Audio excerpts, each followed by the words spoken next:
Hello everybody, Julian Charles here of the mindrenewed.com, podcasting to you as usual from the depths of the Lancashire countryside here in the UK.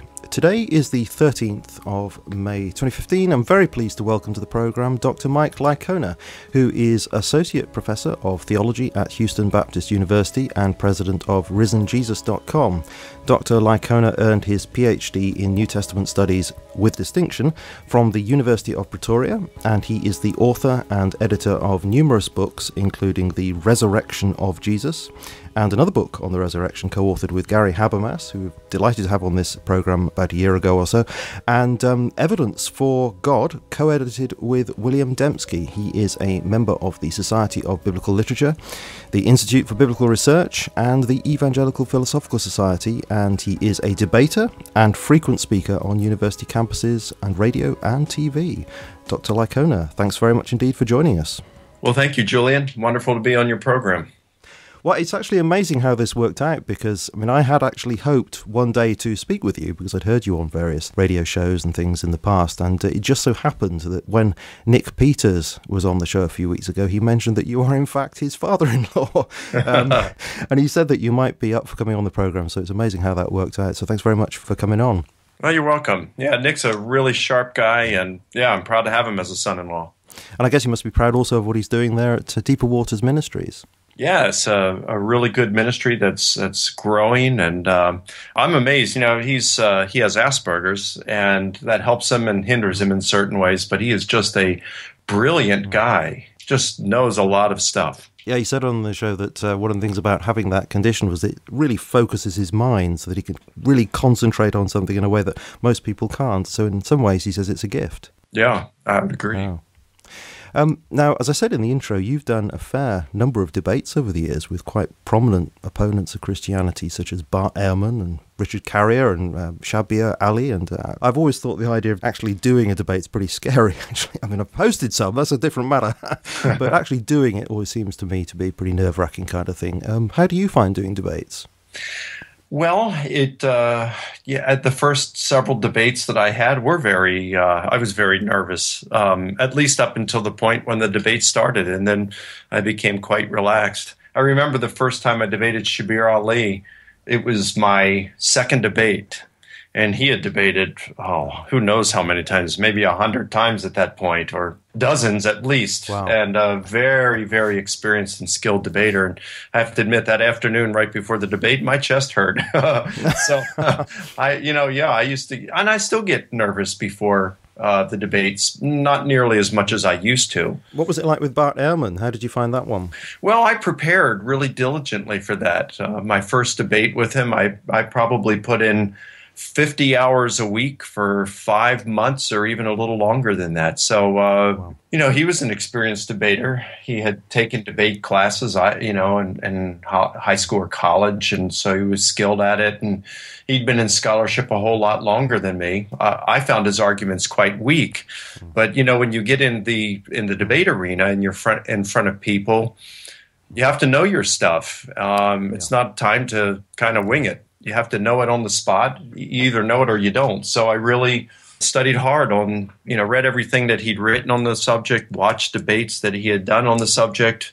Fortunately, on the resurrection, it's something that I had studied a lot, and the philosophy of history, since he claimed to be a historian, not a theologian or a philosopher. This was my area, studying Jesus and what had happened there as a historian rather than as a theologian or philosopher.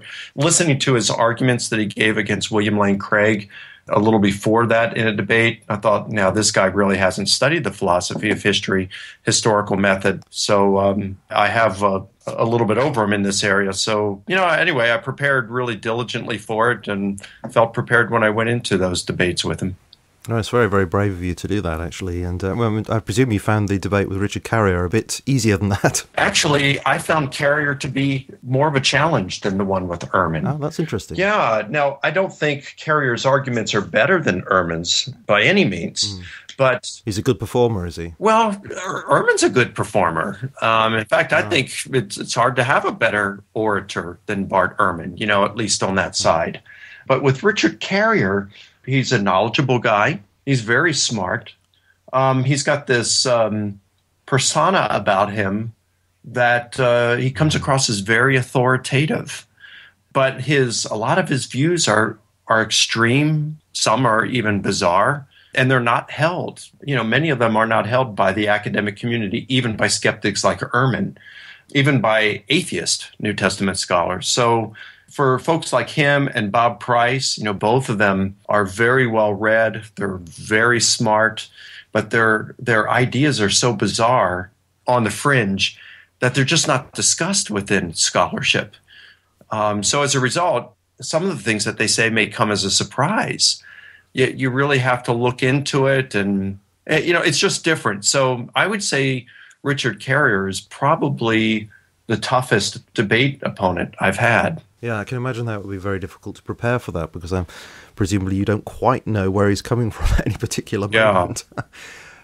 What kind of background do you come from? I mean, obviously you're teaching theology at this Baptist university, but how did you get into do that? I mean, were you brought up as a Christian in the first place? I was. I come from a Christian background. I did become a Christian around I think at the age of 10.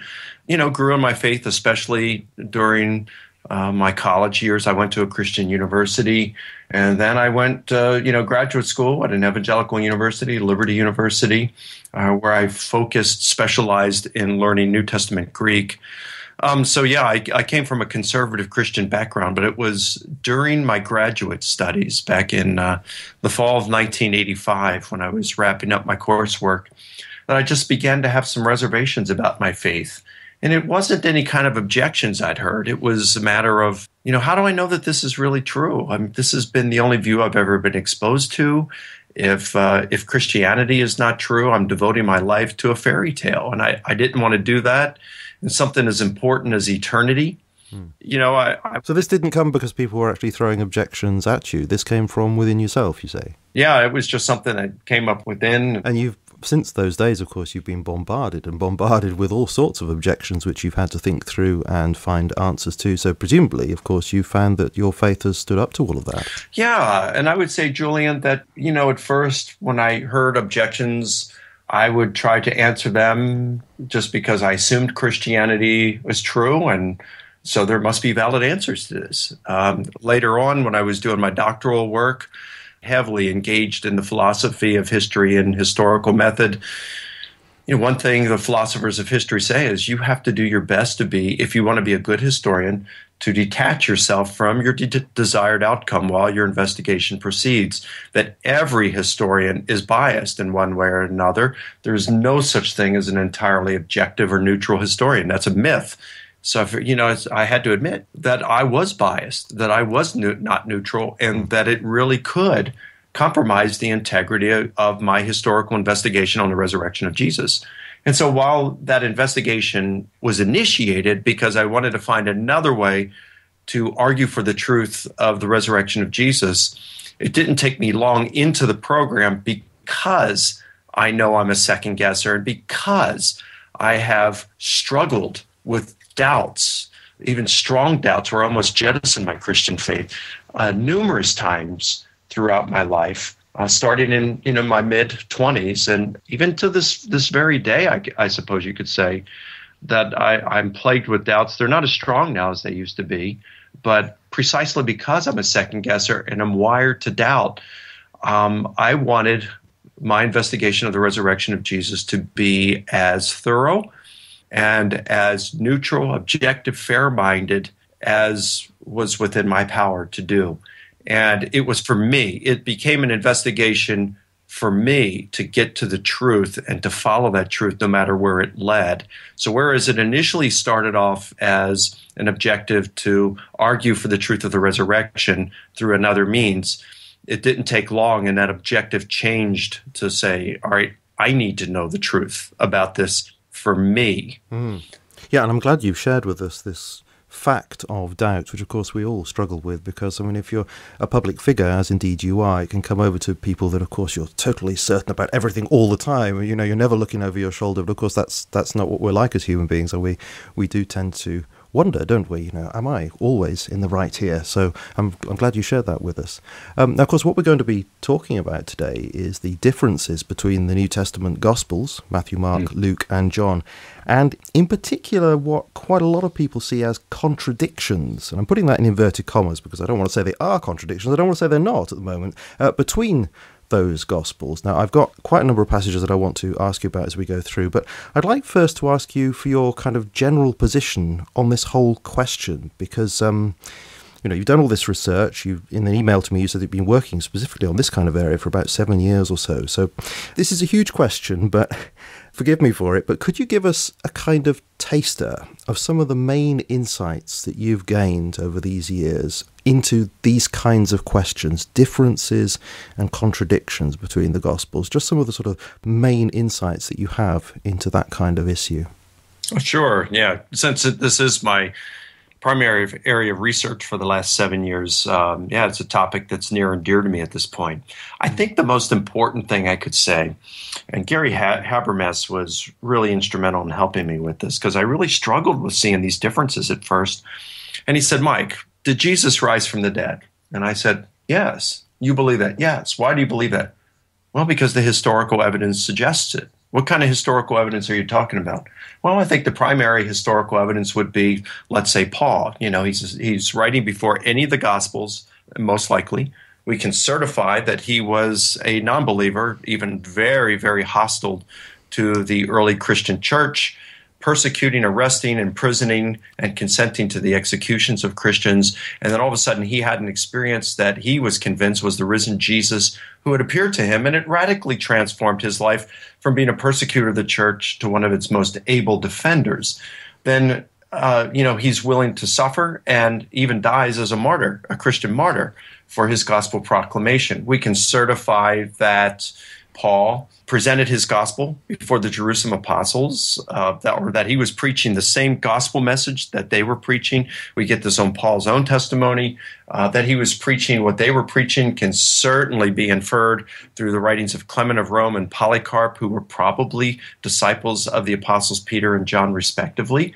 We can show through his letters that Paul was very careful not to commingle what his teachings, even authoritative apostolic teachings that were binding in the church, he was careful not to commingle those teachings with the Jesus tradition.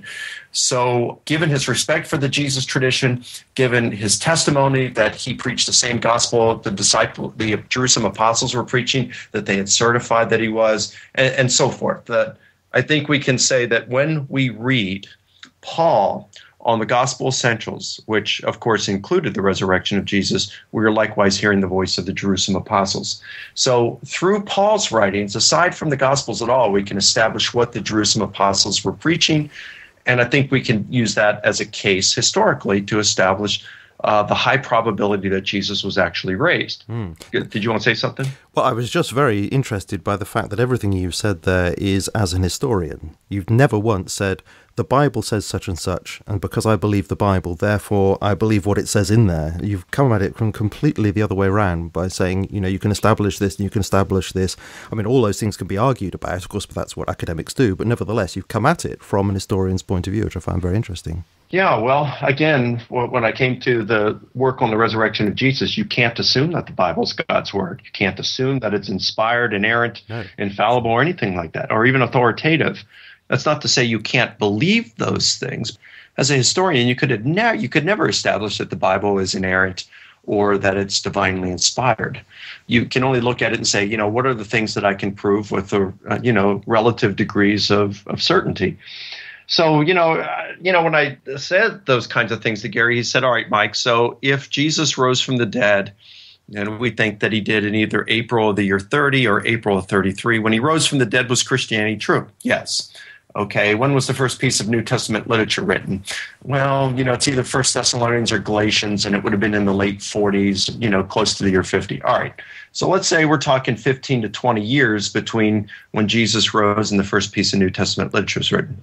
All right, so if Christianity was true at the resurrection, was it true during those 15 to 20 years before the first piece of New Testament literature was written? Yes. All right, when was the first gospel written? Mark, we don't really know exactly, but the standard date is between 65 and 70. All right, Mike, so we're talking, about 35 to 40 years after the resurrection. So that's the first gospel. When was the next gospel written? Well, scholars think that might have been Matthew or Luke, and maybe that's around the year 70 to 80. We just don't know. Let's call it 70. It's written a few years after Mark. So year 70, now we're talking about 40 years after the resurrection. But that's when your first contradictions would occur. So was the resurrection true before Matthew was written? Well, of course. Was Christianity true then? Yes. Well, then how could contradictions in Matthew negate the truth of Christianity, which was true before Matthew was even written? So that was kind of like the general line of the argument he gave. And I thought, whoa, that makes a whole lot of sense. So he said, let's just say there are some errors and contradictions in the Gospels. What does that mean for Christianity? I said, well, it doesn't mean that it falsifies it for sure. He said, right. Well, what does it mean? Well, it means we might not be certain about certain details in the Gospels. It means that maybe one of or more of them got it wrong. It doesn't mean that all of them got it wrong. But even if all of them got it wrong, even if there's some legend, even if there were some embellishments and things like that in the Gospels, as many believe, even if those things are true, it doesn't negate the truth of Christianity. It just negates the factual, historical truth of some of those stories. And it would really challenge some views of the doctrine of biblical inerrancy. It doesn't mean that this is a small matter, but he said, well, Mike, what it does mean, though, it's not as big a matter as you may imagine. In other words, the amount of anxiety that you might have over it is not justified. I said, well, you're right. So that was, I think that's a major insight that I might say, I started off with this. And then at that point, the differences in the Gospels just didn't seem to bother me nearly as much. But I realized that they still bother a lot of conservative evangelical Christians. And that is what motivated me to launch into the study about 7 years ago. Mm-hmm. Right. Well, that really is a fascinating way of approaching it, because I think a lot of people, when you read things on the internet, they point to these things and say, oh, well, this seems to contradict this. And so therefore, then, reach for some conclusions such as, Christianity is false. And that what you've just said there undercuts that completely.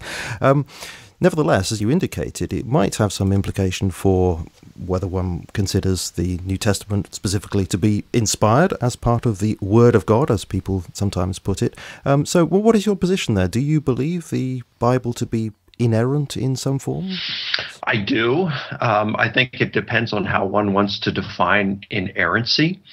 A lot of those over here in the States have a very wooden or rigid view of inerrancy.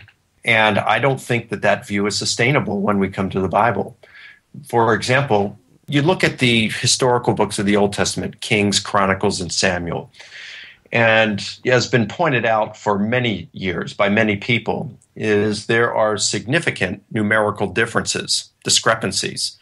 So when the same accounts are being mentioned, I can think of one. I think it said there were 20,000 foot soldiers and 1,700 horsemen. And when you look at the parallel account, it talks about 20,000 foot soldiers and 7,000 horsemen. So was there 1,700 or 7,000 horsemen?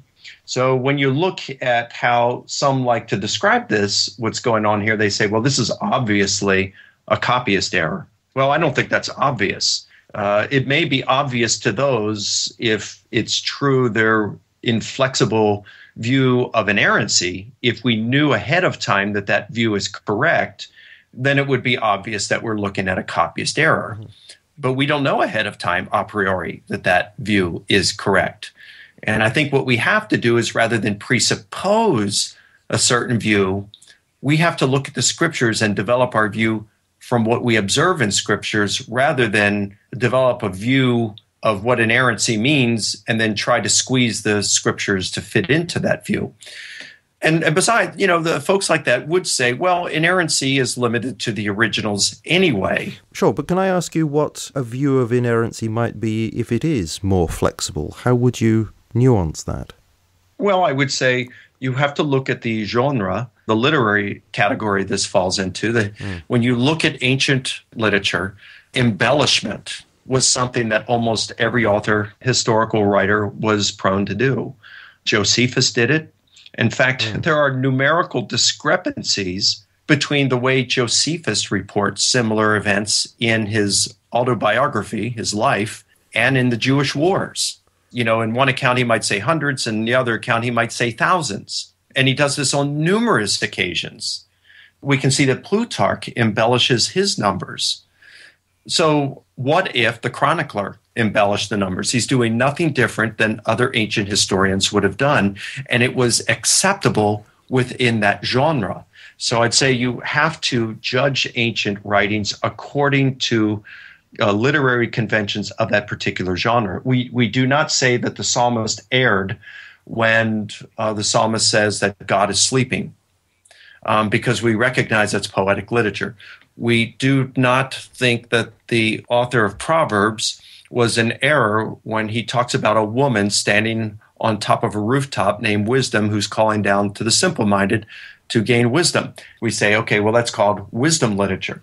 The same could be said about apocalyptic literature like Revelation or Jesus with his parables. If we say, well, hey, the prodigal son never lived, or the parable of the Good Samaritan, that particular guy never lived. We don't say, well, that denies inerrancy. We just say, hey, no, you got to look within the genre. So when we look at the historical books of the Old Testament, we'd have to apply that to that. Yeah, it's particularly interesting there. You're talking about Gospels with parables within. Of course, the Gospel would be a genre, but within that you have these little genres, you say, such as parable and even apocalyptical elements. And if those are not recognized, then that's reading it quite possibly incorrectly. I mean, I have actually heard people talk about, what happened to the characters in the Good Samaritan story next, and I think, well, nothing. They're part of the story that Jesus was actually telling, and it's reading it the wrong way. So, I mean, what would you say, taking Gospels as a whole, what kind of genre would you say essentially they're falling into? Let me, if I may, if you would allow me, I want to just finish a point on the inerrancy thing. Yeah. So let's just say for a moment that the rigid inerrantists, those who hold an inflexible view, let's say they're correct for a moment, and you don't want to take a flexible view that says, okay, the genre allows for some embellishments. So let's say the inflexible view of inerrancy is correct, and we'll say we have a copyist error here, and that inerrancy only applies to the originals. Then we'd have to say, you take your current Bible, and you go up to one of these rigid inerrantists, and you say, well, let me ask you a question then. Is the Bible that I am currently holding in my hand the inerrant Word of God? And if they're being honest with you, they'd have to say no. Because by their own words, they're saying this is a scribal error, so there would be numerous errors within our Bible due to scribal errors, at least within those historical books of the Old Testament. And that being the case, Julian, we can come to one of two conclusions I'm thinking of. Number one, God was incapable of preserving an inerrant text. That would be one. I don't think a rigid inerrantist would be willing to say that, and I think God would certainly be capable of preserving an inerrant text if that's what he wanted. The second conclusion then is, since God did not take steps to preserve an inerrant text, that an inerrant text that we would hold in our hands was not important to him. If we're talking about inerrancy in a very rigid, inflexible view, you either have to come to the conclusion that God is incapable of preserving an inerrant text, or that inerrancy is not important to God. And so if inerrancy, inflexible view of inerrancy, that is, was not important to God, why should it be so important to us? The flexible view of inerrancy would say either God allows the biblical authors to write according to the genre in which that literature fits, which would allow embellishments, or a flexible view of inerrancy would say something like the Bible is without error in all that it teaches.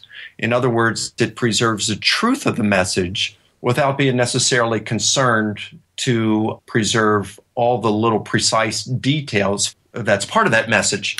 Well, I appreciate the strength of this argument about flexible inerrancy, but let me just push you a little on it. Would it also allow room for errors to have been made? And I'm not talking about peculiarities of genre, but actual factual errors, let's say even in the matter of doctrine, in the original autographs. Well, I mean, we can't prove inerrancy, right? So this is a faith doctrine, and it leads to other questions like, how do we know the Bible is divinely inspired? Well, it claims to be. Okay, well, what does that look like? How did God do it? Okay, well, you got 2 Timothy 3:16, all scripture is God-breathed. Okay, well, what does that process look like? Well, then you go to 2 Peter, where it says, no prophecy is made according to an act of human will, but men moved by the Holy Spirit spoke from God. Well, what does that look like? The thing is, the Bible never gives us the method. It doesn't tell us the process of divine inspiration. Could it be? Is it just as possible that God would have, inspiring the biblical authors, led them and gave them the concepts that he wanted them to communicate, the teachings of Jesus he wanted to communicate, the doctrines, and if they included some factual errors, he allowed that. He was fine with that. He just wanted to make sure the other thing. You'd say, well, why would God do that? Well, you'd have to say, well, given your inflexible view of inerrancy, why would he allow any scribal errors to corrupt the text so that we wouldn't have an errant text today? See, this gets kind of complicated, and we just don't know the answers to these. So could he allow some of the doctrines to be corrupted? I would say if we hold to a doctrine of inerrancy, you would have to at least hold that when it came to the most important doctrines that have to do with salvation and living the Christian life and the fundamentals of the Christian faith, the essentials, well, he would not have allowed those to have been corrupted. But I don't know if we could get more specific than that. It becomes increasingly complicated the more you think about it. Yes, I agree with that. One thing that I've been quite attracted to, although I'm not fully convinced by the argument, but nevertheless I've been attracted to, is Nicholas Wolterstorff's idea in his book Divine Discourse, where he talks about the idea of God appropriating texts. So, a certain religious community, in this case, of course, the Christian community, are producing texts. And then from Wolterstorff's point of view, he's saying God is saying yes to that text. Now, that doesn't necessarily mean that there's no error in that text, but the very fact that God has, by his Spirit, by his divine choice, said yes, with a big Y to that text, means that it is what God wants to say in general.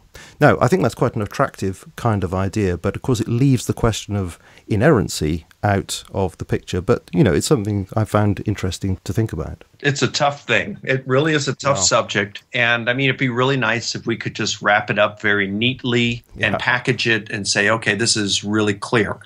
But it's not. When we come to it with our presuppositions or the way we've been taught to believe it, it can seem kind of clear. But when you really look at the texts that talk about divine inspiration and things like that, they don't necessarily say what we think they say at first look. It's not to say that they're saying something different from that. It's to say they aren't as specific as we think they might be.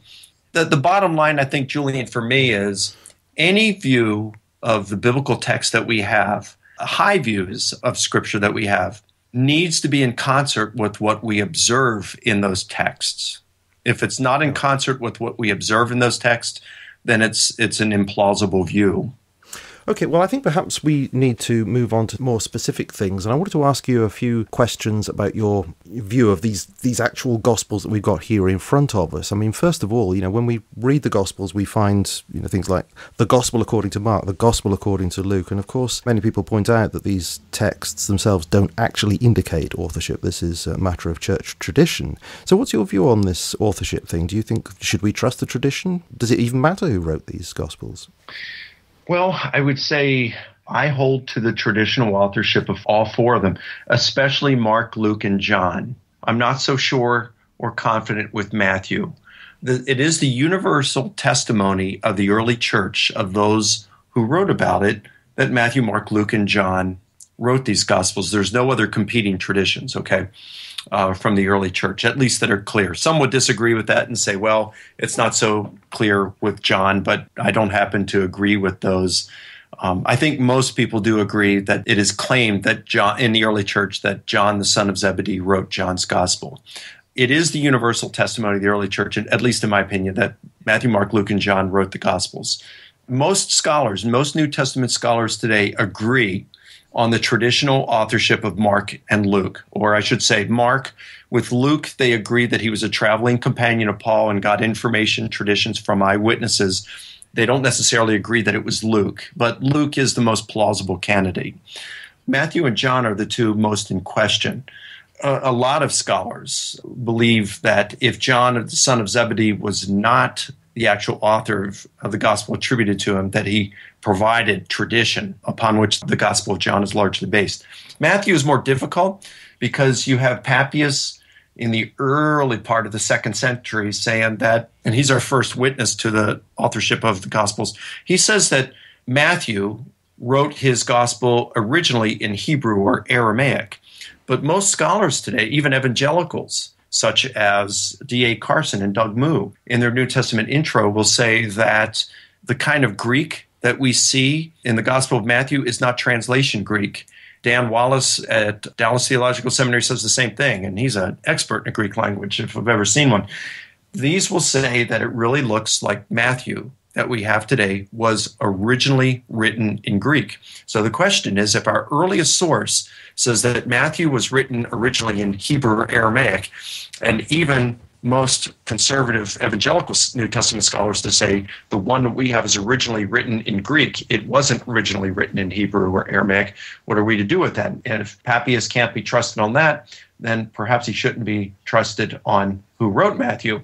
A number of issues or possibilities do raise themselves, such as could Matthew have originally written a smaller gospel in Hebrew or Aramaic, and later on that small gospel, maybe a sayings gospel that just reported the teachings of Jesus, maybe that was translated later into Greek, that small part, and then someone who knows, maybe it was a disciple of Matthew, a friend of Matthew, or maybe someone in a church that Matthew had started, took Matthew's small gospel and combined that with a significant portion of the Gospel of Mark and maybe some other sources and had that in Greek.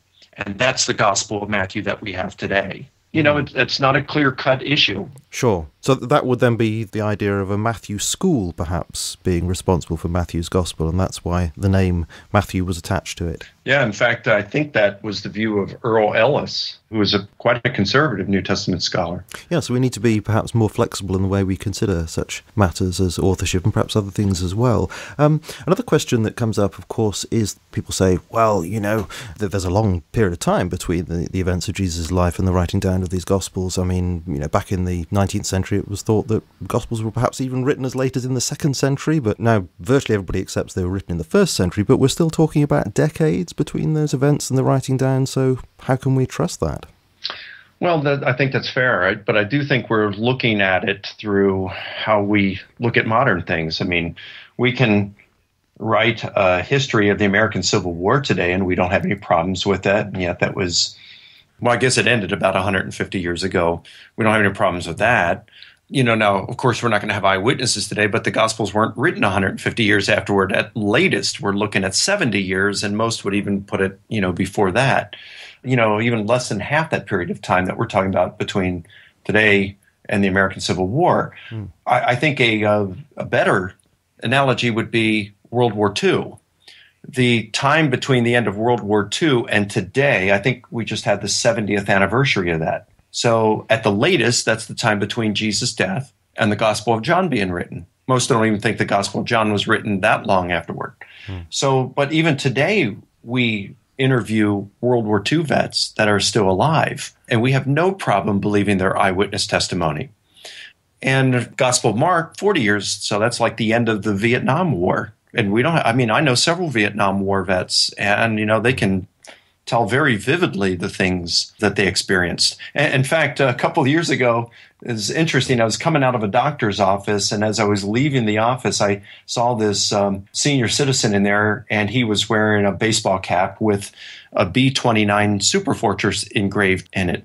Well, my wife and I just love anything that's World War II. And I walked out of the office, and just my curiosity got the best. So I went right back in the office, and I walked up to the guy and I said, "Excuse me, sir, but may I ask you, did you fly on a B-29 during World War II?" And he said, "Yes, I did, son." And I said, "Wow, what was that like? Do you still remember a lot of it?" He says, "Oh yeah, I remember a lot of it quite well. I remember where we were stationed on an island near Japan the native women on that island had a horrible odor to them. He says, I can still remember it to this day. So, How peculiar, yeah. But I suppose it's those things being burnt into your memory, isn't it? I mean, I can't really remember what I had for dinner any day last week, but, there are certain things that happen in your life that are so significant that you just do not forget them. So I suppose in the case of, being around Jesus, and certainly if indeed the resurrection took place, actually, but being around that amazing event, you would remember that forever. You make a good point about it being burned into your memory. And it depends, when you're talking about a significant event, even many, though not all, of the peripheral details are going to be burned into your memory. So I commonly will ask folks that I'm lecturing before here in the U.S., how many of you remember exactly where you were on 9/11? And almost everyone, except those who are very young, raised their hands. And I said, do you remember what the weather was like on that day? And almost everyone will say, absolutely. It was sunny. There was hardly a cloud in the sky. It was a beautiful day. I said, okay, you remember that, and that was more than 10 years ago. Now, let me ask you a question. Do you remember what the weather was like on 9/11 last year? Nobody remembers. I said, why do you remember what the weather was like on that particular day? Well, because it is included being burned into the memory of a significant event. So, if you saw a guy walk on water, if you saw, like you said, a guy crucified and resurrected and had appeared to you, would you remember that? Of course you would. You may not get every single detail correct, but you're going to remember the strong gist of what happened. Yeah, and this is why the analogy that people bring up about the game, I think you call it telephone in the US, we call it Chinese whispers over here, that just fails, doesn't it? Because it is not the case that you have a message going from one person to another with it never being checked en route until it gets to being written down at the other end, because obviously within the time frame that you're talking about there, you have eyewitnesses floating around who are going to be consulted at least some point, and they're going to say, that did happen or that didn't happen. It's a completely false analogy, it's always seemed to me. Yeah, it is different because, in the game of Chinese whispers, you've got children who hear an unimportant sentence one time, and then they quickly and playfully pass it along to one another in an uncontrolled manner. That is entirely different than what we're talking about with the process of oral tradition, of which we've learned quite a bit during the last 50 to 60 years. I'd add one other thing, and that is, I had a kindergarten teacher come up to me after a lecture in Indiana a year ago, and she said, I play the game of telephone or Chinese whispers with my kids every year in kindergarten. But once they mess it up, then I say, hey, we're going to do this again. I'm going to give you another sentence. And this time, if you do not get it perfect, then there's no recess today. And she says they get it perfect every time. So that's because even children could do it when it was important to them. How much more when you're talking about illiterate folks, that oral tradition was the primary way in which they preserved history, and something as important as they thought was salvation with Jesus, of course they're going to take great pains and efforts to see that it's preserved accurately. And I seem to remember reading somewhere, I can't remember where it was, but somebody had done some research into the original Aramaic that was probably lay behind some of the sayings of Jesus, and they had a kind of rhythmic quality to them as if they were designed to be remembered in that oral culture. Yes, we can see some of that going on. And we can see it in 1 Corinthians chapter 15, verses 3 through 7, where Paul employs parallelism. So first he says, hey, I want to remind you of the gospel message that I preached. And then he says, hey, I delivered to you what I also received, which is suggestive of the imparting of oral tradition. And then this parallelism, long, short, you see, Christ died for our sins according to the scriptures, and that he was buried, and that he was raised on the third day according to the scriptures, and that he appeared. Yeah. So it's long, short. And then right after that, he says, hey, this is what we preached, and this is what you believed. And the term preach there is a different Greek term than he uses in verse 1.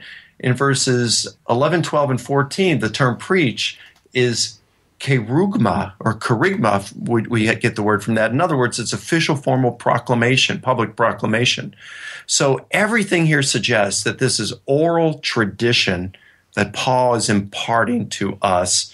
And it's real interesting to see when Luke gives us the same thing. Paul says, what I received from the Lord, I delivered to you. And he's talking about the imparting of the Lord's Supper, the Eucharist, in 1 Corinthians 11. When he gives the words of Jesus there, when Luke gives us the same words in his gospel, which is written between 5 and 35 years later after 1 Corinthians, it's almost word for word from what Paul gives. So we can see there that Luke, whether it's 5 years or up to 35 years, he is preserving this oral tradition intact. It's really remarkable that when you see this. Yeah. Well, it is remarkable. However, somebody could say, well, okay, so maybe I accept that these traditions are passed on reasonably faithfully, even if I accept that. Nevertheless, when I go to the Gospels, I'm looking at material that's biased. These are religious documents. These people want to get across a particular message. So how can I even begin to take that seriously as an object of historical study if it's biased literature? I'd say, except for a mathematics textbook, show me something that is not biased. In fact, many historians and philosophers of history will say there are no canons of history. In other words, there are no principles in the study of history that are agreed upon by all historians, or virtually all historians. But one thing that is agreed upon by virtually all historians is that all historians are biased. There is no such thing as a neutral or unbiased historian. So it's not only the Gospels. This objection based on bias wouldn't apply just to the Gospels. It would apply to all of ancient literature, even most modern literature. All right, so that's one thing. A second thing you might say is, why should bias disqualify a piece of literature from being true? If we're going to say that, Julian, then we'd have to say an African-American historian could never write a history of slavery in the United States. A Jewish historian could never write a history of the Holocaust. Yeah. And of course, as I say that, you're probably thinking, well, wait a minute, those might be the people who are best qualified to write on these things. If Jesus was who he claimed to be, if he actually rose from the dead, well, then the gospel authors, the earliest Christians who were either disciples or knew those who were disciples or had connections with them, they would be the most qualified to write on these things. Now, does that mean that bias has no shortcomings? No, it doesn't mean that at all. But it does mean that bias does not disqualify you. And even Bart Ehrman, who likes to cast doubt on the Gospels because they're biased, I challenged him in a debate with one of your friends over there, Justin Brierley, when I was on with Bart Ehrman, and he accused me of being biased. I said, Bart, we're all biased. You're biased. And Justin said, well, how about it, Bart? Are you biased? And he said, well, of course I am. Well, I know it's frustrating, but you can't saw off the branch on which you're sitting. Yeah, I take the point. It's no objection at all, really. It's something that just needs to be recognised and worked with, not just to say, well, that discredits anything. That's just ridiculous. Yes, we all have bias. Interesting that you bring up that some historians say there are no criteria of history, and of course famously Paul Feyerabend said the same about science as well, which brings me to the next question, which is to do with the miraculous, because some people of course would say, well, there are miracles, clear miracles happening there in the Gospels, and that's certainly got nothing to do with the great scientific age in which we live today. I can't possibly take seriously any account that includes anything to do with the miraculous. How would you respond to that? I'd say they need to stop listening to Richard Dawkins, go out in the real world. And when you do that, you do see supernatural events. The majority of people recognize this today. The age of modernity, of anti-supernatural, is over. It is coming to an end. The epistemological ice age of anti-supernaturalism is over. Spring is in the air. The trees and flowers are blooming. You can walk out in the warmer weather of a worldview that includes supernatural events and be completely comfortable and dealing in reality. I think today, Julian, you look at things such as well-evidenced near-death experiences where a person has certifiably a flat EKG, that means no heart life, flat EEG, no brain life. And while they are clinically dead, they claim to have experienced coming out of the body, having an out-of-body experience. They float to the top of the room.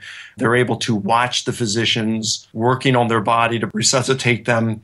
There are some accounts of people who were blind, and when they came out of their body, they had their sight.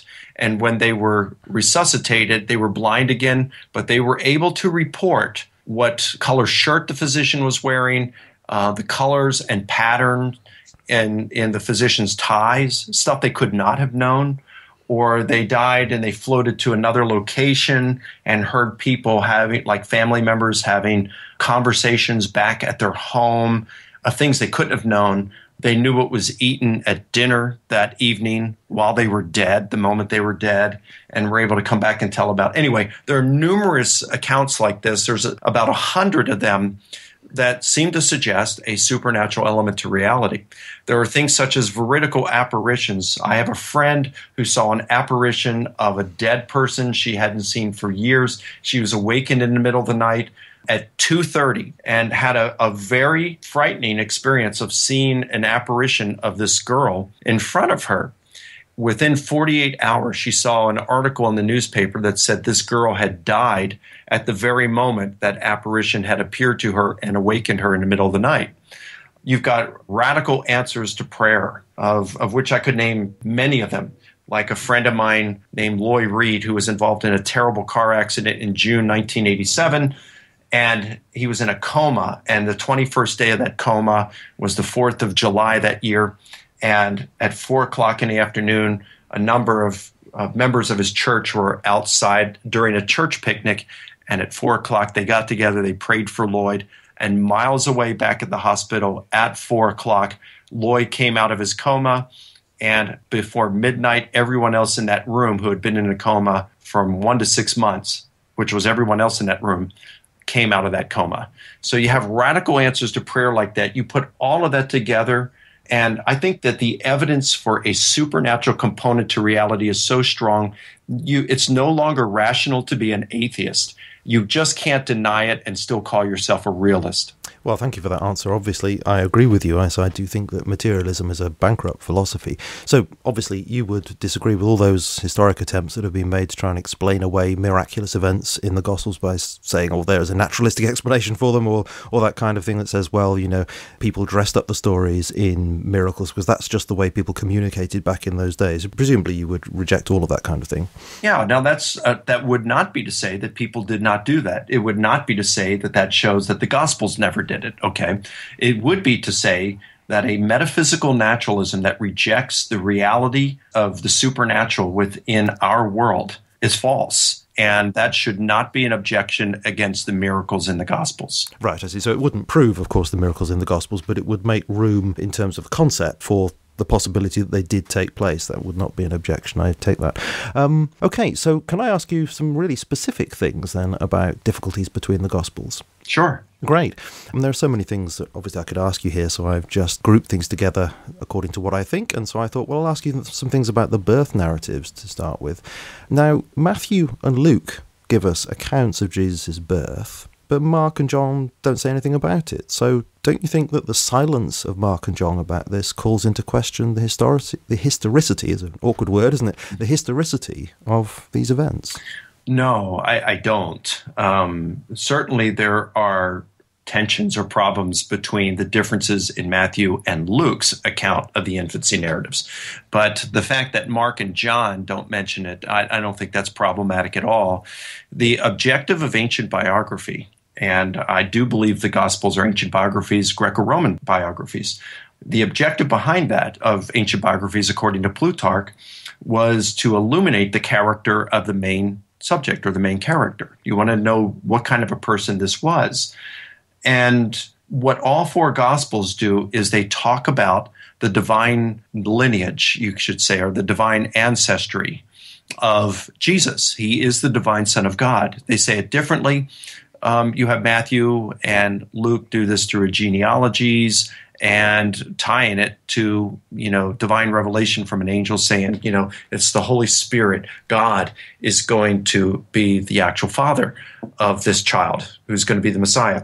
Let's go to John. John is pretty clear that Jesus is of a divine nature. Within the first 14 verses of John's gospel, it's very clear that Jesus came from heaven. He's God's divine son. When you look at the Gospel of Mark as a whole, contrary to what many skeptical scholars are saying, that Mark has the lowest Christology, Mark has the same Christology as the others. Once you recognize the biographical character of Mark's gospel, it becomes rather easy to see. So it starts off by saying, hey, as Isaiah the prophet said, the voice of one crying in the wilderness, prepare the way of the Lord, make straight the paths of our God. Who's that applying to? Well, it's not Jesus who's the voice of one crying in the wilderness. It's John the Baptist that's talking about And John the Baptist is preparing the way of the Lord. He's making straight the paths of God. Well, who's the Lord and God in this case? It's Jesus. So from the very get-go in chapter 1, it's pointing to the divinity of Jesus. You go to chapter 2, you've got Jesus who forgives the sins of a paralytic and gives him the ability to walk. And they say, hey, that's blasphemy. Only God can forgive sins. Yep. And you got the same kind of progression through many of the chapters, chapters 3, chapters 4, chapter 9, chapter 14, and so forth, where Jesus is seen and he does these things, walks on water, coming on the clouds of heaven. These are things that the Old Testament scriptures say only God can do.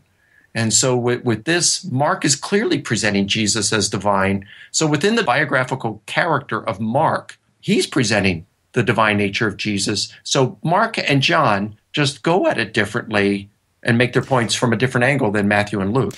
Well, so yes, I guess that's the question in a way, when I do accept that a lot of more recent scholarship really has pointed to the fact that the Gospels as a whole have very high Christology, and so they're all doing that kind of thing. But the question then is really, why is it that Mark and John don't talk about the birth narratives? And so the question is, does that call into question the actual historicity of those birth narratives, even though they're all going to talk about the divine Christ, but maybe those particular stories about Jesus' birth were made up?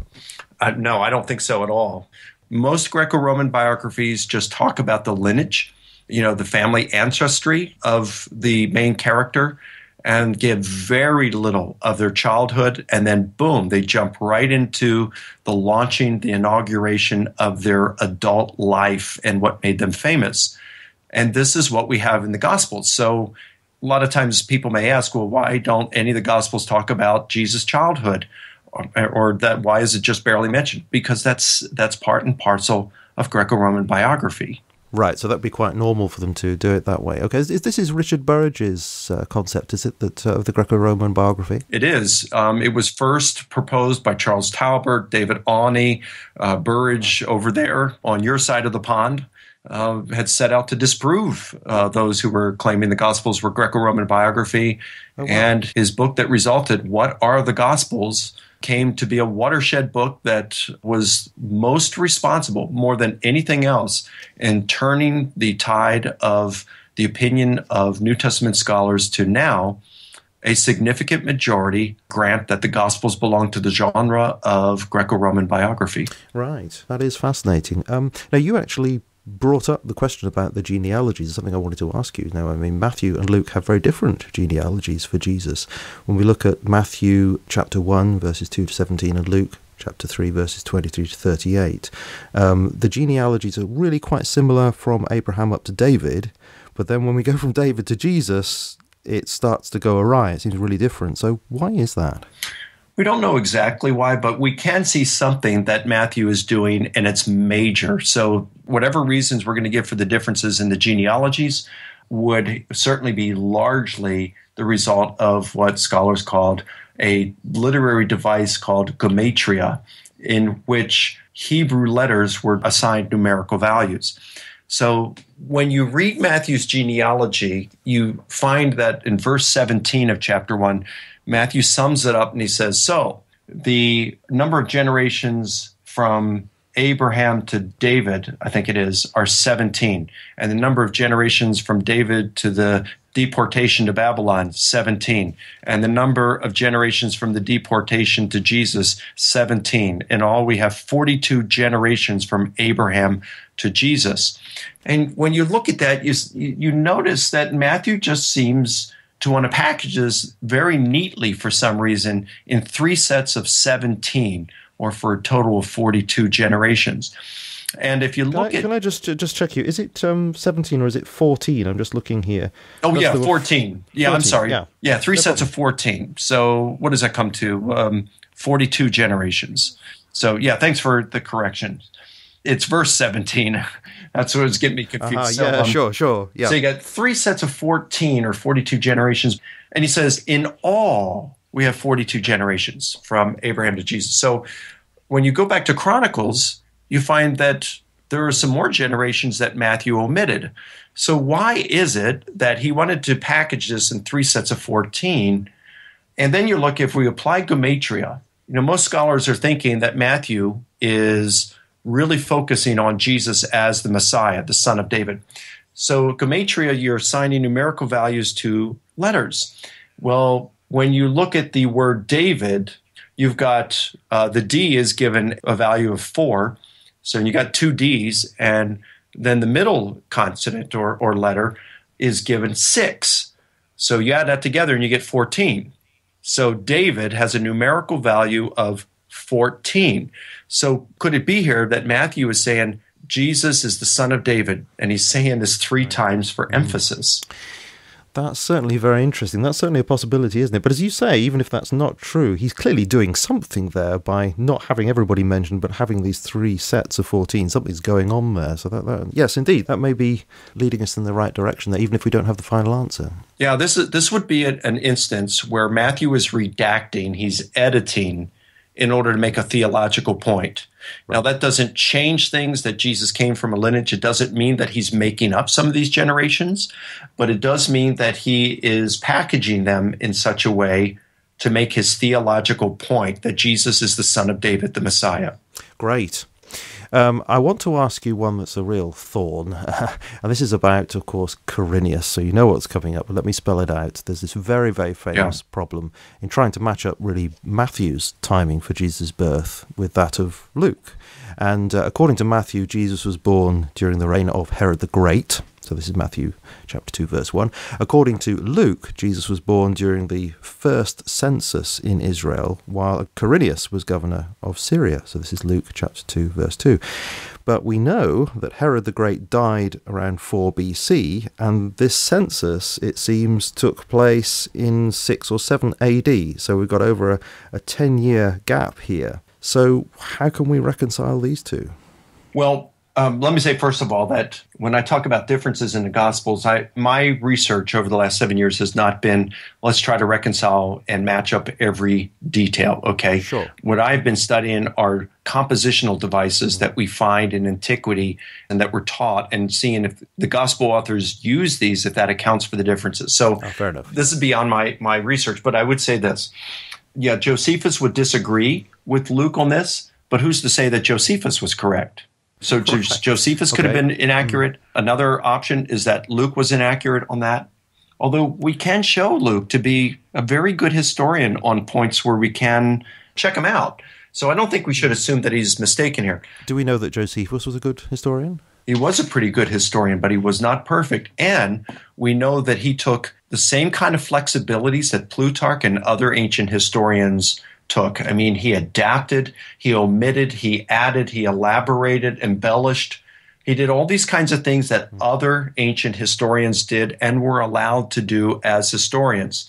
So we have to judge ancient authors by the literary conventions of their day rather than imparting our idea of modern precision upon them. So Josephus, by ancient standards, was a pretty decent historian, although not one of the best.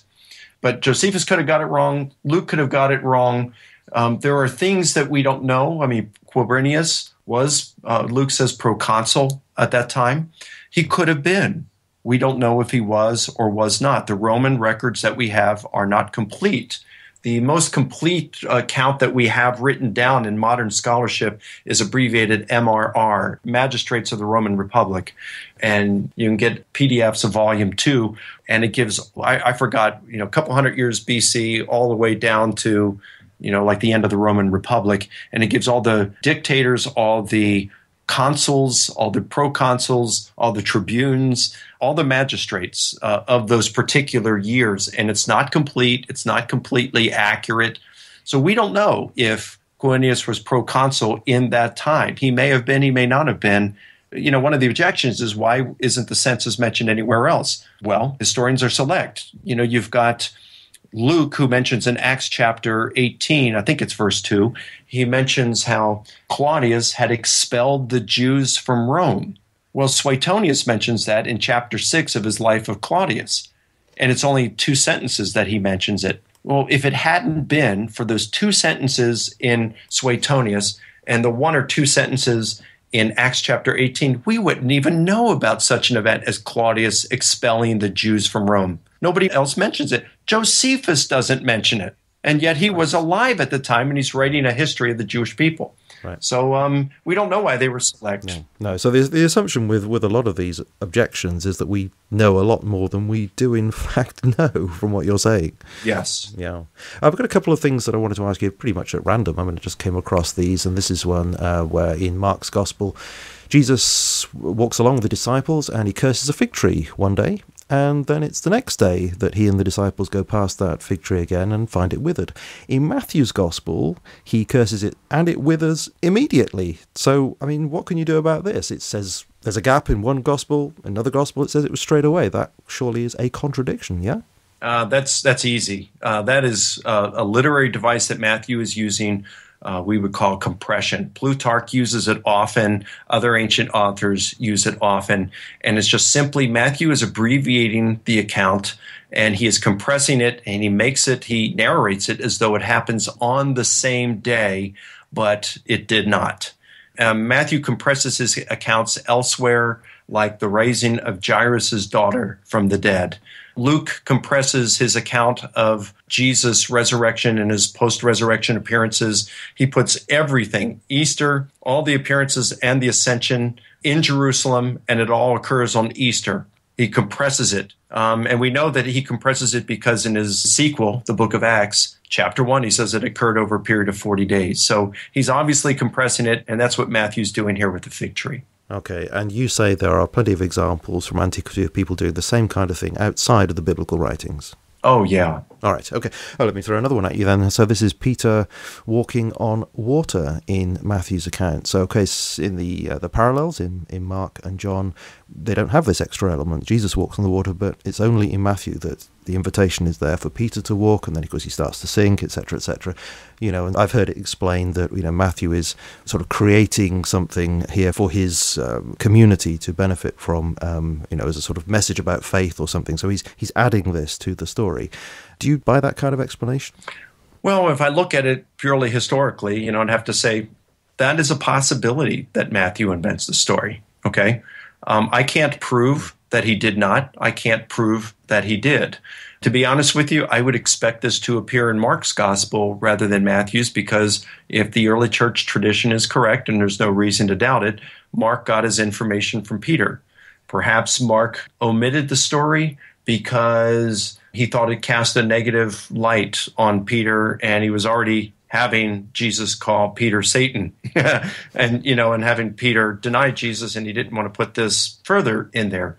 I don't know. We don't know why they omitted things, but, you know, the same thing could be said in Plutarch and other ancient authors. Why is it they don't mention certain things? I mean, you know, it's interesting to note, and this is even more of a surprise, Josephus does not mention his capture by the Romans in his autobiography. Okay. Yeah. That's huge. What is the assumption everybody knows anyway? Yeah. You would think he would mention that in his autobiography. Do you know that neither Thucydides nor Herodotus nor any of their contemporaries whose writings have survived mention Rome or the Romans who were around at that time? Why don't they do that? We don't know.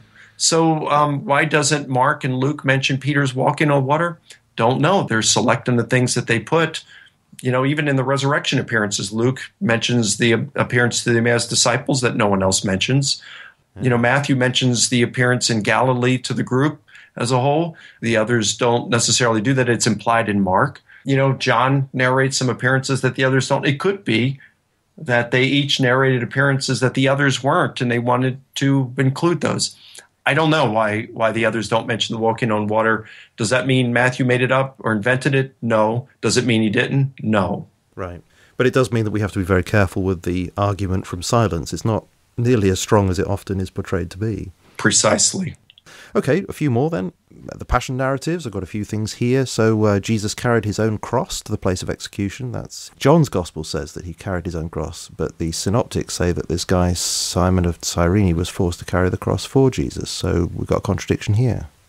I think what John is doing, as he does elsewhere, and the other Gospel authors do it on different times, is they are simplifying the account. The way I like to explain this is to say, those of us who are married, clearly understand that there's the guy version of a story and there's the girl version of the story. Girls like details, lots of details. They want to know what happened, when it happened, how it happened, why it happened, who was there, what they were wearing, what they were saying, what they were thinking, and how they were feeling. And then they want to know how you feel about it after you now know the story.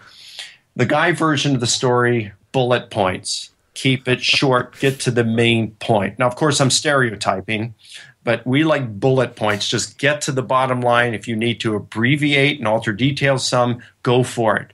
So it could be that, John looks at this with the Simon of Cyrene. Mark had reason to mention it because he mentions, hey, Alexander and Rufus, Simon's sons, which seems to suggest that Mark's audience knew Alexander and Rufus, and so they could verify that account. Yes, indeed. When you come to John, maybe they didn't know Simon or his sons, and you think, this is an insignificant detail. There's really no theological significance to this. There's no fulfillment of prophecy. And so John just simplifies the account and has Jesus carrying his cross all the way. Okay, yeah, I think that's very plausible. Okay, well, what about this one? This is harder, I think, anyway. The Gospels are unclear as to which day Jesus was crucified. Can you help us with that? Yeah, that's difficult because John narrates the crucifixion and death of Jesus to occur prior to the Passover meal, whereas Matthew, Mark, and Luke narrate his crucifixion occurring after the Passover meal. So Matthew is the clearest, saying that the Last Supper was the Passover meal, and Mark and Luke are certainly in alignment with that.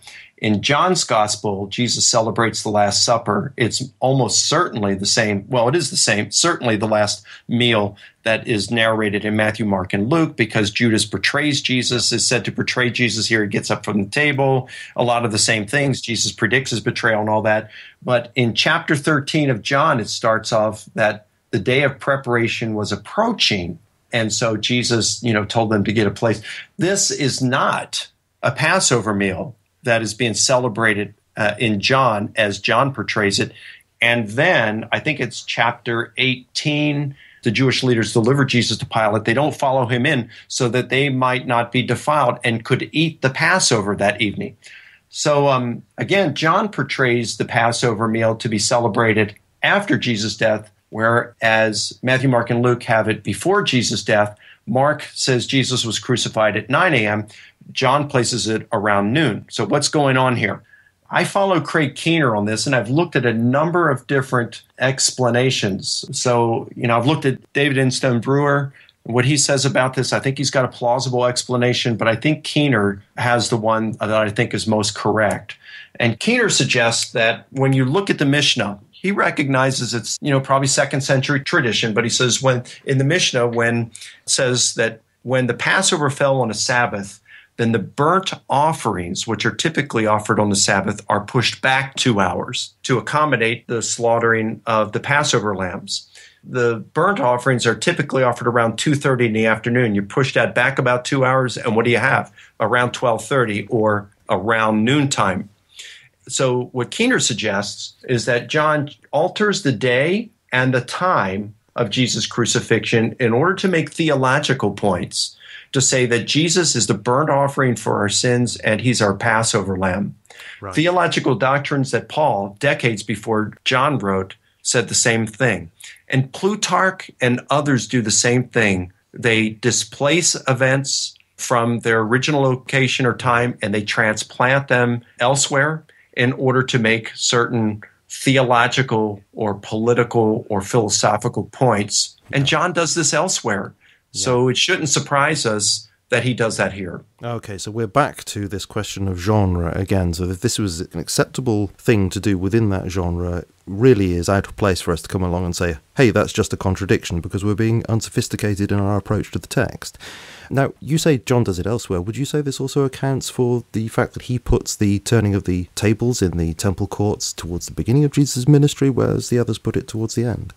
Yes. Now, that doesn't prove that Jesus didn't do it on 2 occasions, okay, because perhaps he did.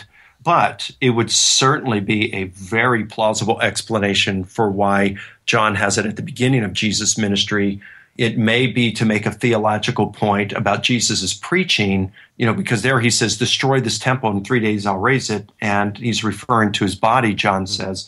So it could be to make the theological point that Jesus is there to challenge the Jewish leadership, and he does become the temple. He inaugurates a new covenant. And John does it elsewhere. So, for example, the woman anointing Jesus for his burial, this is mentioned in Matthew, Mark, and John. It's possibly mentioned in Luke, but the story in Luke, although it has a number of similarities, it's so different, it could be referring to another occasion. I think it may be. It probably is. But so certainly Matthew, Mark, and John. Matthew and Mark say that the woman anointed Jesus 2 days before Passover, whereas John places it 6 days prior to Passover. This seems to be the same account because the woman does the same thing. The perfume is worth the same amount. The people who are present give the same objection, and Jesus' response is the same. So to think that it happened 6 days and then happened again 2 days, is kind of implausible. It's a strain. Yes. People account for this differently. Darrell Bach told me that, and he's an evangelical scholar over here, he says he thinks that, Mark adjusted it and changed the day to 2 days because Jesus says this is done in preparation for my burial. Mark changes it, and Matthew follows him because Mark wants to make it closer to the Passion. I think what's going on here, when I read Lucian of Samosata, who wrote in the middle of the 2nd century, and he wrote a book called How to Write History. It's one of the few books on how to write history that has survived from antiquity. And in there, he talks about that a narrative, when you're writing a history or biography, the narrative should not be comprised of disjointed stories. But the stories are to be linked together and with overlapping material when possible, like links of a chain. So think about this for a moment.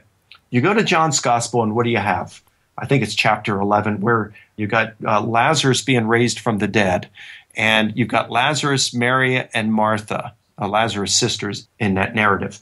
And the very next chapter, it transitions to this woman anointing Jesus, who is Mary, the sister of Lazarus.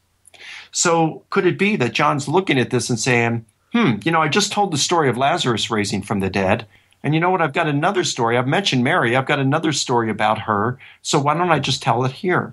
And so he links the two stories together in this narrative. Mary is the overlapping material. And in order to do that, he displaces it from its original context of 2 days before Passover, and he transplants it 6 days before Passover because this all occurs before Palm Sunday. Well, that certainly sounds very plausible. So the principle of overlapping is more important than just sticking to the actual chronological order. Exactly. You're putting it together in an artistic manner. We probably don't have time to talk about this, but and we can keep going on, I'm saying, but this gets a little more in depth, but we can see that there are numerous places in the Gospels when you compare the chronology. There's different kinds of chronologies. There's what we could call a specific or firm chronology, where they actually make statements like 2 days or 6 days before Passover, or on the following day, or they went from there and went here, where it's a firm chronology. There are other times when there's like an inferred or implied chronology that seems to be suggestive, intimated, that this is the way things happen chronologically, but it's not required. The language is vague enough that it's not required. And then you might have floating chronology where it just said, on another occasion, this occurred. And so they're just put together for some reason, but they're not necessarily linked or tied together. Well, there are numerous occasions where you have this intimated or even firm chronology that goes on that are contradictory within the Gospels. And so I think what the gospel authors are doing here, if they displace the events, which they do, we can show they do on numerous occasions, just like other ancient historians and biographers did. And then in order to link these together in a narrative, they insert what we might refer to as synthetic or artificial chronological links in order to link these narratives together so that they aren't disjointed. So the stories actually happened. But the actual stated chronology, even if it's a firm or specified chronology, may not necessarily be the way that they were done, but they put that in there artificially or synthetically in order to link them together to make a good narrative. That is a fascinating explanation there. It's very appealing. And we do see other ancient authors doing this. So it's plausibility. This is within the genre of Greco-Roman biography. It's so they're following the literary rules of their day.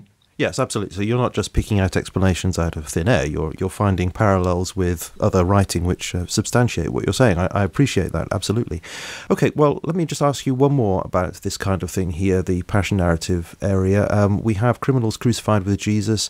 Mark says that these criminals heaped insults upon Jesus. But Luke has one of the criminals say, Jesus, remember me when you come into your kingdom. And Jesus responds, today you will be with me in paradise. So it looks like in one picture we have here of abuse, and the other picture we have here of one person coming to faith in Christ. There's a couple of explanations that present themselves to us. One, you could say that Luke invented the story. I'm not saying what I believe. I'm just saying there's various possibilities that we should be open to as historians as we look at these. Remember, I'm not presupposing inerrancy or divine inspiration or any of that or any particular view. But you could say that Luke invented it because Jesus did teach that you could be forgiven no matter what you had done. Just like he, in the parable of the prodigal son, you can come back even after you've ruined things on your own life. Maybe Luke is illustrating that in a way to say that even if you are a criminal, you could, at the end of your life, repent and receive forgiveness. And he illustrates this teaching that Jesus actually gave during his lifetime. So he's not inventing a teaching. He's just illustrating it through this. All right. I don't believe that that's what happened. I don't see this kind of liberty. I don't see Luke doing this throughout his gospel. So I don't think that's what's going on. It's a live option. It's a live option. Another option would be the repentance of the robber wasn't important for Mark to illustrate. And so he just simplifies his account and doesn't mention it. Another option, they both occurred. When they were all put up on the cross, both of the thieves, robbers, rejected Jesus and heaped insults on him. And then later on, the one thief repented. Maybe he was impressed by the way he saw Jesus responding to those who were executing him. Father, forgive them, for they don't know what they're doing. Or, things like that. Yeah, I find that very plausible. I mean, the whole idea of trying to harmonise gospel accounts has come into disrepute, really, hasn't it? It's very unfashionable to do that, but I don't see why one shouldn't try to do that. Do you think that part of the reason for that is because it's been done so badly in the past? I mean, I think of one example that I do think is quite bad with Harold Lindsell in the Battle for the Bible, trying to deal with the differences between the accounts of Peter's denial of Jesus and ending up with 6 denials of Jesus, instead of 3, which is clearly indicated. Do you think it's that kind of thing that's led to this dismissive attitude towards trying to harmonise them? I do. I do think that is. I think these harmonization efforts, I think they are legitimate. In some cases, you can do it. In some cases, you shouldn't do it. In a case like Lindsell, he, I think, was guilty of, as many are, in order to preserve their inflexible wooden view of the text and how it must read, because that's the way they think God should have inspired it and had it written. They end up subjecting the biblical text to a sort of hermeneutical waterboarding until they tell them what they want to hear. And I think that does violence to the text. In many of these cases, the texts aren't meant to be harmonized if these compositional devices that ancient historians and biographers would employ, like compression, displacement, transferal, spotlighting, all these kinds of things, if these are what's going on, you shouldn't try to harmonize the accounts. So you need to take it on a case-by-case basis, and there's nothing wrong with harmonisation if it is indeed a legitimate thing to do at that particular point. Correct. Can I ask you about some of the sort of thorny ones about the resurrection narratives, because these are the things that people often point to and say, well, there are so many difficulties with the resurrection that it's difficult to take it seriously at all. Now, I don't agree with that, but here are some of the things that they bring up. Why is it that, Mark doesn't even include an account of the resurrection sightings at the end of his gospel, and that's generally accepted to be the earliest gospel? Does that not cast doubt on the resurrection accounts in the other gospels? No, because before Mark was ever written, we've got Paul, and he's mentioning the resurrection of Jesus. And as I mentioned at the beginning of the broadcast, we can trace the apostolic teaching of the resurrection back to the apostles just by using Paul, and we can do it with a very high degree of certainty. So that's one thing. another thing is Mark does mention the empty tomb. He just doesn't mention the appearances. If Mark does end, as most scholars, including myself, agree that Mark ends at chapter 16, verse 8, that Mark chapter 16, verses 9 through 20 were later added. These are those verses that talk about picking up poisonous snakes and drinking poison and things like that. Most scholars do agree that these were later added. So why would Mark not narrate the appearances? Did Mark know about the appearances? Well, I think Mark would have certainly known about the appearances because on multiple occasions he has Jesus predicting his death and resurrection. And even in chapter 14, verse 28, he has Jesus saying, look, after I've been raised from the dead, I'm going to go ahead of you into Galilee, and there you will see me. And then in chapter 16, verse 7, the angel tells the women, go and tell the disciples and Peter that Jesus has gone ahead of you into Galilee. You go up there and see him. You'll see him there just as he told you. So Mark seems to know about the appearance. And again, the appearances were mentioned prior to Mark even being written, and it was being taught by the apostles. So the question is, why doesn't Mark narrate an appearance if we believe, as most scholars, that verses 9 through 20, which talk about the appearances, were actually a later Christian interpolation from the 2nd or 3rd century? Well, there's about as many opinions on why Mark did this as there are New Testament scholars who comment on it very seriously. Okay, all right. What's your opinion then? Well, Mark either intended to end his gospel here for any number of reasons that are unknown to us and we can only speculate, or, as what I would hold, with a number of significant, though a minority of New Testament scholars, is that Mark's ending has either been lost or he was unable to complete it. For example, he died or for whatever reason. I don't know which to choose between those. Right. But do you think it's plausible that Mark ended it that way as a kind of question mark, although he affirmed the resurrection, nevertheless, kind of dramatic note to say, what comes next? Do you think that's plausible? Yeah, I mean, numerous scholars have suggested, well, he left it out because Mark was, as a number of scholars believe, this is the written text of what was to be an oral performance. And in that case, you end like that, and people say, well, what now? And that silence is to get them reflecting because they already know about the appearances. And so, I guess we're the witnesses. We're to go out and tell about the resurrection. I don't know. I think some of these are so speculative, we just don't know. I don't really find any of the reasons I've heard to be compelling. So that's why I'm more inclined to believe that either Mark's ending has been lost, maybe it's preserved by Matthew, or maybe it's preserved by Luke, or Mark was unable to complete it. There is just no reports in the early church. They struggled with why Mark ended the gospel so abruptly, but nobody says anything about it. Okay, Matthew and Mark give us one angel in the empty tomb. Luke and John give us two angels. Right, so how many angels were there? My guess would be there were two, and that Matthew or Mark is doing a literary device. It's the most common literary device I found in Plutarch, and I call it literary spotlighting. It's kind of like this. You're at a theatrical performance, and there are multiple characters on stage, and all of a sudden the lights go off and a spotlight shines on a single person. You know others are present, but the spotlight is on that particular person because they're the most important one. There's emphasis on that person for one reason or another. Again, Plutarch does this tons of occasions. It's the most common literary device I find in Plutarch. So it could very well be the case that the reason we have one angel in Mark is because Mark is shining his literary spotlight on the angel who's doing the talking, who's doing the announcing that Jesus has been raised. And Matthew is following Mark on that. Luke and John have two. We find literary spotlighting on two more occasions throughout the resurrection narratives. Aha. I was just thinking, actually, of asking you, do you think the same thing is going on with Mary Magdalene in John's Gospel, who gets the sole mention at the empty tomb? But we've got other characters, haven't we, in the Synoptic Gospels? But John is he just highlighting there?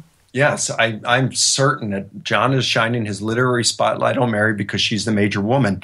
That's John chapter 20, verse 1, where it's Mary Magdalene that goes to the tomb and finds it empty. But notice what happens. She runs back in verse 2, and she tells Peter and the beloved disciple that they have taken the Lord, and we don't know where they laid him. Who's we? kind of interesting. And then you look at John's gospel, and what does it say? Peter and the beloved disciple ran to the empty tomb. They found it just as Mary had said, and they went home. Whereas in Luke's gospel, when the women came back and reported the tomb was empty, it said Peter got up and ran to the tomb, found it empty, as the women had said, and then he went home. You say, well, which is it? Is it just Peter, or is it Peter and the beloved disciple, as John says? Well, then read 12 verses later in the Gospel of Luke, in chapter 24, where the Emmaus disciples are talking with Jesus. It says that their eyes were kept from recognizing him. And Jesus says, why the long faces, guys? And they say, are you the only one in Jerusalem who doesn't know what's going on in the last couple of days? And Jesus says, tell me. And they say, well, there's this Jesus. He's a prophet. We thought he's the Messiah, but they crucified him on Friday. And then some of our women went to the tomb this morning and said they saw angels who had said he'd been raised from the dead. The tomb was empty. And then some of our own went to the tomb and found it as the women had said. Well, wait a minute, Luke, just 12 verses later, you said just Peter. I think Luke would say, I didn't say just Peter. I only mentioned Peter because he's the lead disciple. He's the most important one here. But I obviously know of others because 12 verses later, I said some of our own, plurality there. So again, I could show this in Plutarch. I could show this in Josephus. It's common throughout ancient literature, ancient historiography and biography. I'm certain that this is what's going on in the Gospels. Even though we can't get into a time machine, go back and verify it, I think it's the most plausible explanation for why we find one versus two angels, Mary versus multiple women, and Peter versus Peter and the beloved disciple running to the empty tomb. Well, thank you very much indeed for those insights. I think that's fantastic. Have you a little bit of time just to ask a couple of questions about John's Gospel? Sure. I know this doesn't centre in your research, but John's Gospel is one of the things that causes a headache for people. Often it's looked upon as being just a theological book and not concerned with history, but I do understand that although that's been fashionable to look at it that way for many years, that recent scholarship is challenging that. And there's much more, it's said now, there's much more history in John than perhaps a lot of people thought. Anyway, nevertheless, why is it that Jesus himself does sound so different in John's Gospel from the Synoptic Gospels? Wow, what a great question. Well, here's my thought on it, and I have to admit I am not a Johannine scholar, so this is just my thoughts after reading a lot in Plutarch, after reading John's Gospel a dozen times in Greek, after reading 1 John a dozen times in Greek. And what's really interesting, as I read 1 John a dozen times, and then I turned to John's Gospel, and I'm sorry, I've only read it 8 times in Greek, John's Gospel. So not a dozen. I forgive you. But I have read 1 John a dozen times. So after I read that a dozen times and I went to John's Gospel, I was just amazed at how similar Jesus in John's Gospel sounds to John in 1 John. The grammar and vocabulary, the style is so similar that in my mind, even though scholars dispute this, when I read these in Greek multiple times, in my mind, it seems like a slam dunk that whoever wrote John also wrote 1 John. So I look at that and say, okay, well, did Jesus speak in such a way? And you know how it is with married couples, you kind of morph in the way you say things and, you become more like one in your mannerisms and stuff the longer you're married. Could it be that John, he was a beloved disciple, was very close to Jesus, and so he tried to sound like Jesus, and he developed a style that was like Jesus? The other option is that John paraphrased Jesus in his own words. That's what I'm inclined to think. I think that if we want to know more like what Jesus sounded like and the actual words of Jesus, you have to go to the synoptics, Matthew, Mark, and Luke. If you want to get the voice of Jesus, the message, John still preserves that just like the synoptics do. Sometimes he preserves it more clearly than the synoptics do, but he certainly preserves the voice of Jesus, the same message. So he's given us the gist of what Jesus said.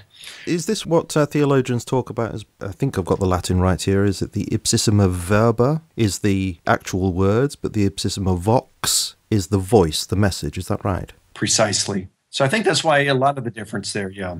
So if I take something like where Jesus says, I am the way and the truth and the life, do you think it's plausible? I mean, one time Bishop of Durham, David Jenkins over here, said that, I think he puts it quite in an extreme way, but it's an interesting thought where he says something like, I don't think Jesus ever said, I am the way and the truth and the life, but I think that John was absolutely right to say it of him. Now, that could be taken as a dreadful, compromising thing to say, but what he's saying is, could it be John is in fact compressing the teaching of Jesus into these highly symbolic sayings, and the voice of Jesus is preserved in that? I think that's entirely plausible. I mean, we can't prove anything one way or the other.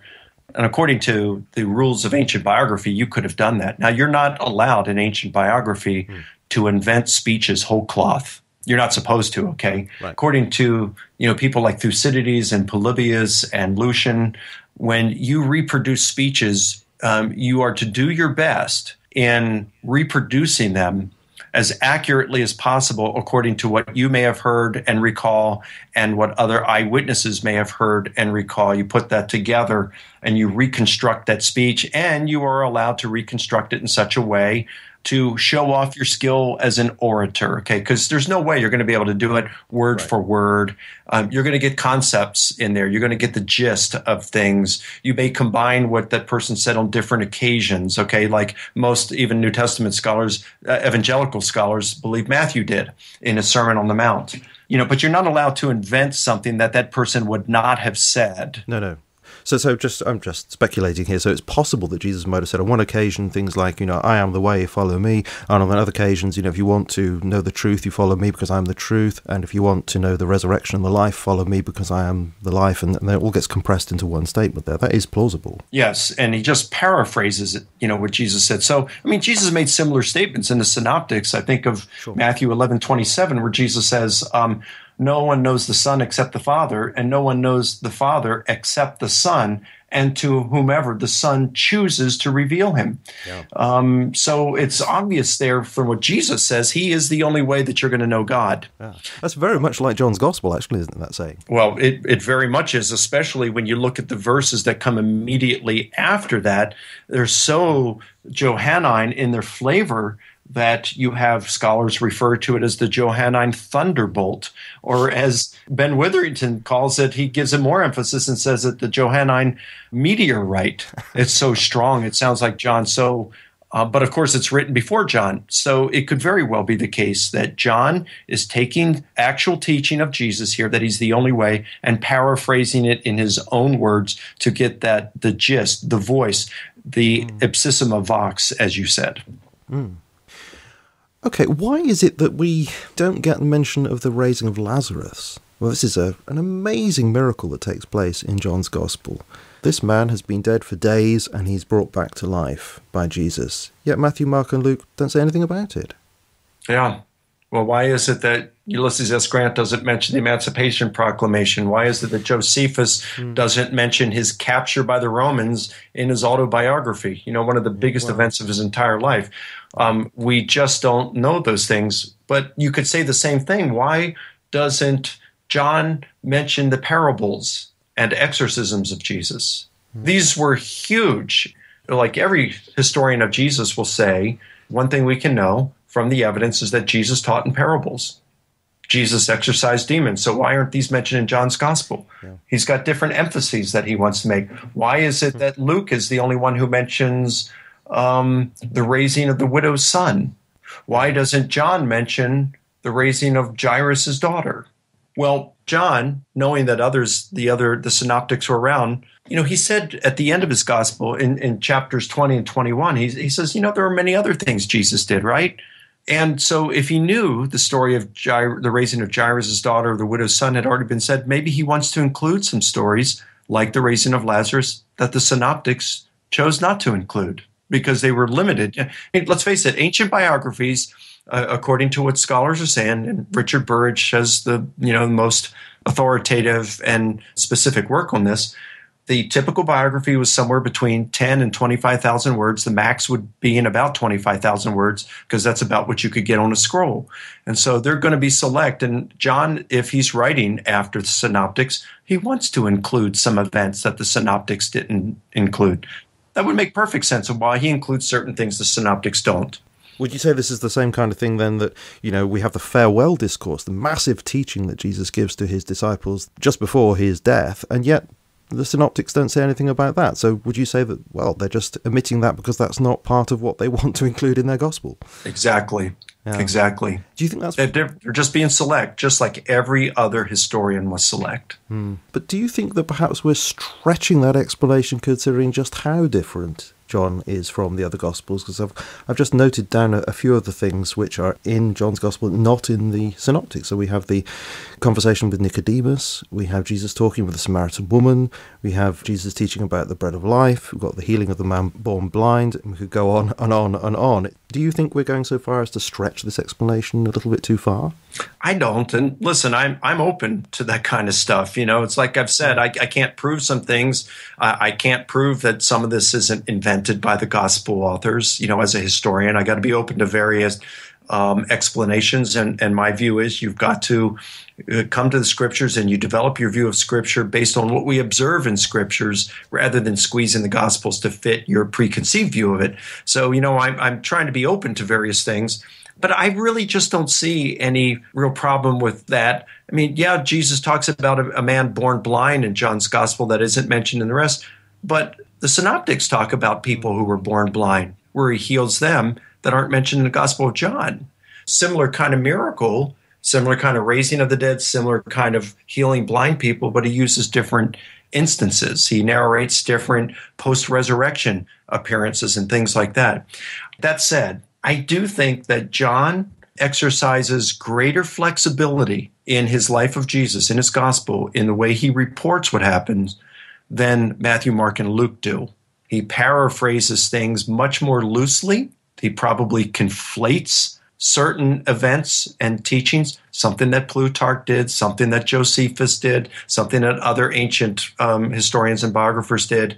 But he does it more than Matthew, Mark, and Luke do. Do I understand all of that he does? No. I'd probably side with another scholar on your side of the pond, N.T. Wright, who once said the Gospel of John for him is much like his wife. He loves her, but doesn't always understand her.